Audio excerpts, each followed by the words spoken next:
Hello friends, Arvind study official में आप सभी का स्वागत है। तो आज के इस वीडियो में हम लोग बाद में यूरोपियों के आगमन के बारे में पढ़ेंगे। चलिए वीडियो को शुरू करते हैं। इस वीडियो में लगभग हम लोग 100 क्वेश्चन को कवर करेंगे। उन्हीं क्वेश्चन को इस वीडियो में कवर करेंगे जो पिछले एग्जाम में पूछे जा चुके हैं। तो चलिए वीडियो को शुरू करते हैं। पहला क्वेश्चन है, नए समुद्री मार्ग की खोज का पहला कदम उठाया था। तो नए समुद्री मार्ग की खोज का जो पहला कदम उठाया था वो पुर्तगाल और स्पेन ने उठाया था। कोलंबस भारत की खोज करने के लिए कब निकला था? तो इस क्वेश्चन का जो सही आंसर हो जाएगा 1492 ईस्वी में। अमेरिका की खोज किसने की थी? तो इस क्वेश्चन का जो सही आंसर हो जाएगा, अमेरिका की खोज कोलंबस ने की थी। कोलंबस कहाँ का निवासी था?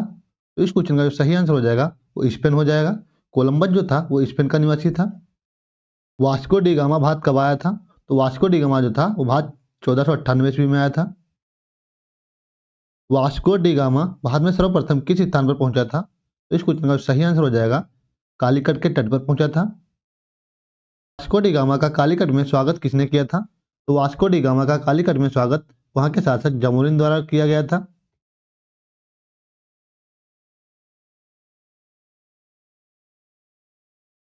पुर्तगालियों ने पूर्व से व्यापार करने के लिए किस कंपनी की स्थापना की थी? तो इस क्वेश्चन का जो सही आंसर हो जाएगा वह हो जाएगा स्टातो या India company. Vasco D gamma पुनः भारत कब आया था? तो वास्को डी गामा दोबारा भारत 1502 ईस्वी में आया था। पुर्तगालियों ने भारत में पहली व्यापारिक कोठी कहाँ स्थापित की थी? तो पुर्तगालियों ने भारत में जो पहली व्यापारिक कोठी स्थापित की थी वो कोचीन के पास की थी, जबकि पहली फैक्ट्री खोली थी कालीकट में। पुर्तगालियों ने भारत में दूसरी फैक्ट्री स्थापित की थी, तो दूसरी फैक्ट्री कैन्नूर के पास स्थापित की थी 1505 ईस्वी में। उत्तर महासागरीय द्वीप जिसे केप ऑफ गुड होप के नाम से भी जाना जाता है, जिसकी खोज बार्थोलोमेव डियाज ने की थी 1488 ईस्वी में। भारत में पहला पुर्तगाली वायसराय बनकर आया था। तो भारत में जो पहला वायसराय बन के आया था वो फ्रांसिस्को डी अल्मीडा बन के आया था, जिसका शासनकाल 1505 से लेकर के 1509 ईस्वी तक रहा था।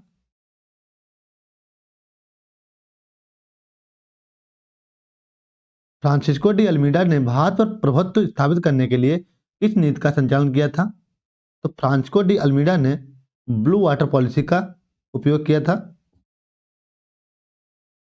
फ्रांसिस्को डी अल्मीडा के बाद भारत का दूसरा पुर्तगाली वायसराय बनकर आया था। तो फ्रांसिस्को डी अल्मीडा के बाद अल्फांसो डी अल्बुकर्क आया था, जिसका शासनकाल 1509 से लेकर के 1515 तक रहा था। अल्फांसो डी अल्बुकर्क ने गोवा छीन लिया था।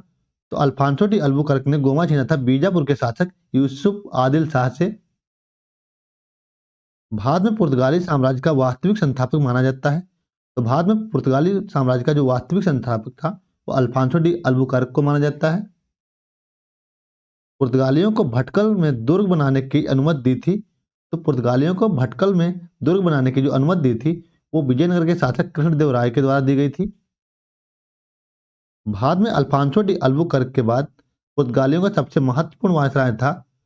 पुर्तगालियों का जो सबसे महत्वपूर्ण वायसराय था वो नीनो डी कुन्हा था, जिसका शासनकाल 1529 से लेकर के 1538 ईस्वी तक रहा था।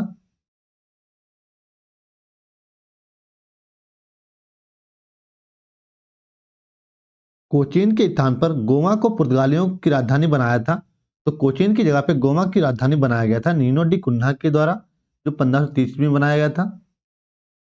गुजरात के शासक बहादुर शाह की हत्या किस पुर्तगाली वायसराय ने कर दी थी? तो बहादुर शाह की हत्या नीनो डी कुन्हा द्वारा की गई थी।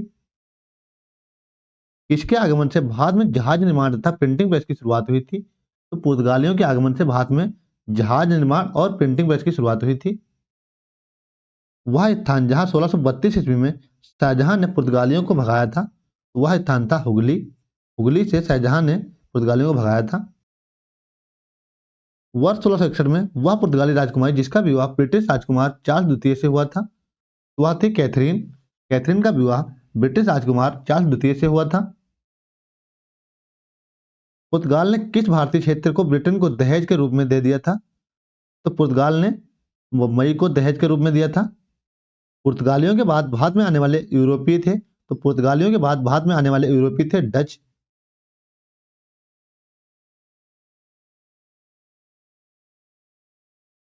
डच कहाँ के निवासी थे? तो डच हॉलैंड के निवासी थे, जिसका नाम है नीदरलैंड। भारत पहुंचने वाला प्रथम डच नागरिक था, तो भारत पहुंचने वाला प्रथम डच नागरिक था कार्नेलिस डी हाउटबेन। भारत में पहली डच कंपनी की स्थापना हुई थी, तो भारत में पहली डच कंपनी की स्थापना हुई थी 1602 ईस्वी में।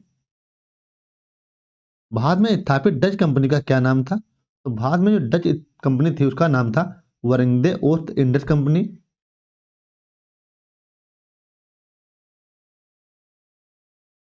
United East India Company of Netherlands की स्थापना हुई थी, तो इसकी स्थापना डचों द्वारा की गई थी। डचों ने भारत में पहली फैक्ट्री कहाँ स्थापित की थी? तो डचों के द्वारा पहली फैक्ट्री मछलीपट्टनम में स्थापित की गई थी 1605 ईस्वी में। डचों ने भारत में अपना मुख्यालय कहाँ बनाया था? तो डचों के द्वारा भारत में नागपट्टनम में मुख्यालय बनाया गया था। डचों ने जकार्ता को कब जीता था? तो डचों द्वारा जकार्ता को 1619 ईस्वी में जीता गया था।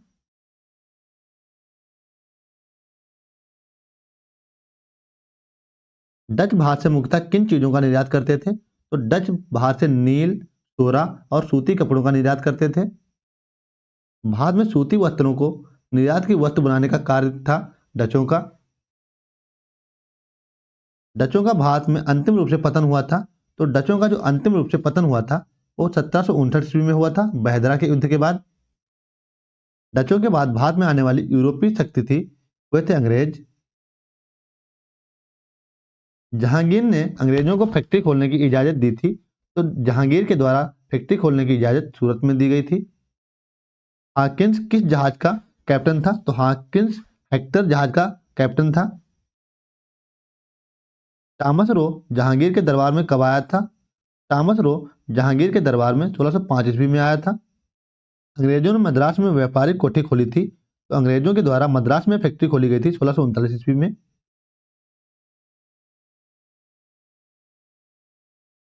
दक्षिण भारत में अंग्रेजों ने पहली व्यापारिक कोठी स्थापित की थी, तो दक्षिण भारत में अंग्रेजों द्वारा पहली व्यापारिक कोठी थी मछलीपट्टनम 1611 ईस्वी में।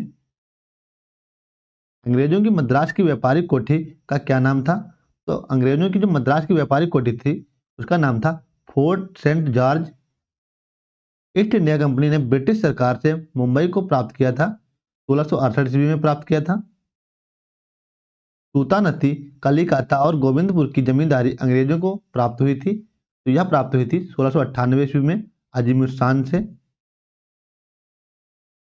कलकत्ता की नींव किसने रखी थी? तो कलकत्ता की जो नींव रखी गई थी वो जॉब चारनाक के द्वारा रखी गई थी। अंग्रेजों ने फोर्ट विलियम की स्थापना की थी, तो फोर्ट विलियम की स्थापना कलकत्ता में की थी। अंग्रेजों ने पहला प्रेसिडेंसी नगर घोषित किया था, तो अंग्रेजों के द्वारा पहला प्रेसिडेंसी नगर घोषित किया गया था 1700 ईस्वी में कोलकाता को। कलकत्ता को ब्रिटिश भारत की राजधानी बनाया गया था 1774 ईस्वी में। अंग्रेजों के बाद भारत आने वाले यूरोपीय थे, तो अंग्रेजों के बाद भारत आने वाले यूरोपीय थे डेनिश। डेनिशों ने ट्रेंकोवार में अपनी फैक्ट्री स्थापित की थी 1620 ईस्वी में। डेनिशों ने शिवरामपुर में, जो बंगाल में पड़ता है, में अपनी फैक्ट्री स्थापित की थी, तो वहां पे फैक्ट्री स्थापित की थी 1676 ईस्वी में। डेनिश अपनी सारी फैक्ट्री अंग्रेजों को बेचकर बाहर से चले गए थे, तो डेनिश जो थे वो सारी फैक्ट्रियां बेचकर 1750 ईस्वी में चले गए थे। बम्बई का संस्थापक माना जाता है, तो बम्बई का संस्थापक माना जाता है गेराल्ड अनग्यार को। फोर्ट विलियम का प्रथम प्रेसिडेंट था, तो फोर्ट विलियम का जो प्रथम प्रेसिडेंट था वह चार्ल्स आयर था। मद्रास का संस्थापक माना जाता है, तो मद्रास का संस्थापक माना जाता है फ्रांसिस डी को।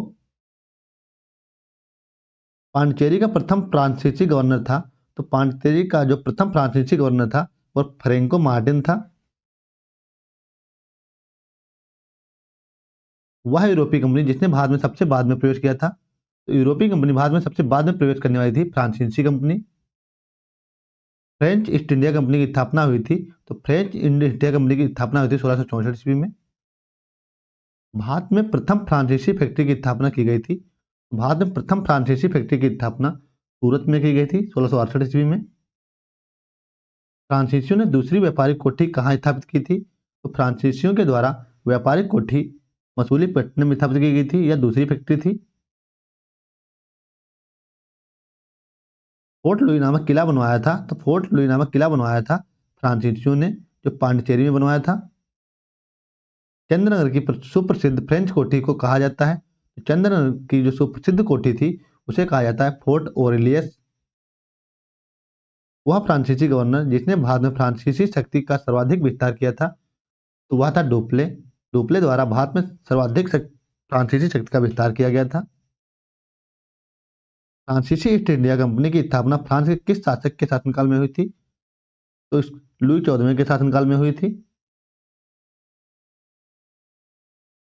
भारत में यूरोपीय व्यापारिक शक्तियों के आगमन का सही क्रम था।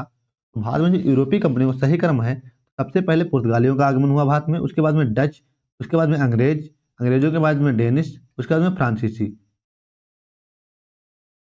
1757 ईस्वी के प्लासी के युद्ध में बंगाल के नवाब सिराजुद्दौला के खिलाफ कंपनी की सेना का नेतृत्व किया था, तो इसका नेतृत्व रॉबर्ट क्लाइव ने किया था। प्लासी के युद्ध के बाद बंगाल का नवाब बना था, तो प्लासी के युद्ध के बाद बंगाल का नवाब मीर जाफर बना था। वह मुगल सम्राट जिसके शासनकाल में इंग्लिश ईस्ट इंडिया कंपनी ने भारत में सर्वप्रथम कारखाना स्थापित किया था, तो वह था जहांगीर। जहांगीर के शासनकाल में सबसे पहले इंग्लिश ईस्ट इंडिया कंपनी ने अपना पहला कारखाना स्थापित किया था। अंग्रेजों ने दक्षिण भारत में अपना पहला कारखाना लगाया था, तो अपना पहला कारखाना लगाया था मछलीपट्टनम में। पूर्वी भारत में अंग्रेजी कंपनी ने अपना पहला कारखाना लगाया था, तो अपना पहला कारखाना लगाया था पूर्वी भारत में, उड़ीसा में। वह फ्रांसीसी गवर्नर जिसके नेतृत्व में फ्रांसीसियों ने 1746 ईस्वी में मद्रास पर कब्जा किया था, तो वह था फ्रांसीसी गवर्नर डुप्ले। डुप्ले के शासनकाल में फ्रांसीसियों ने मद्रास पर कब्जा कर लिया था।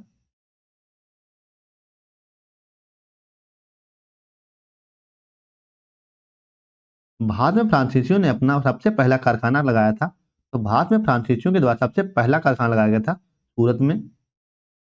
मध्यकाल में सर्वप्रथम भारत से व्यापार संबंध स्थापित करने वाले यूरोपियन थे, तो भारत से व्यापार करने वाले यूरोपियन थे पुर्तगाली।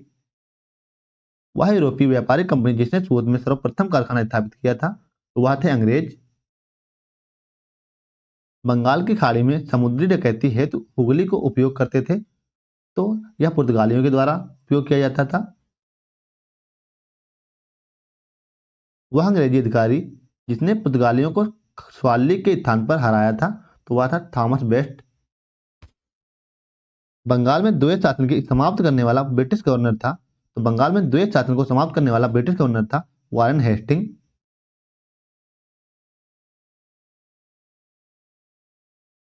सहायक संधि को स्वीकार करने वाला पहला शासक था, तो सहायक संधि को स्वीकार करने वाला पहला शासक था हैदराबाद का निजाम। रिंग ऑफ फ्रेंच नीति का संबंध था, तो रिंग ऑफ फ्रेंच का जो संबंध था वो लॉर्ड डलहौजी से था। वह राज्य जिसने अंग्रेजों की सहायक संधि व्यवस्था को स्वीकार नहीं किया था, तो वह था इंदौर के होलकरों ने। इंदौर के होलकरों ने अंग्रेजों की सहायक संधि को स्वीकार नहीं किया था। भारत आने वाला पहला अंग्रेजी जहाज था, तो भारत आने वाला पहला अंग्रेजी जहाज था रेड ड्रैगन, जिसका कैप्टन था हॉकिंस। भारत में सबसे पहले आने वाले और सबसे बाद में जाने वाले औपनिवेशिक शासक थे, तो वह थे पुर्तगाली। तो इस वीडियो में इतना ही। अगर वीडियो अच्छा लगा तो वीडियो को लाइक कर दें और चैनल को सब्सक्राइब कर लें, ताकि इसी प्रकार की जीके वीडियो आप तक पहुंचते रहें। इस वीडियो का जो PDF है वो आपको टेलीग्राम चैनल पर मिल जाएगा, वहां से आप इसे डाउनलोड कर पाएंगे।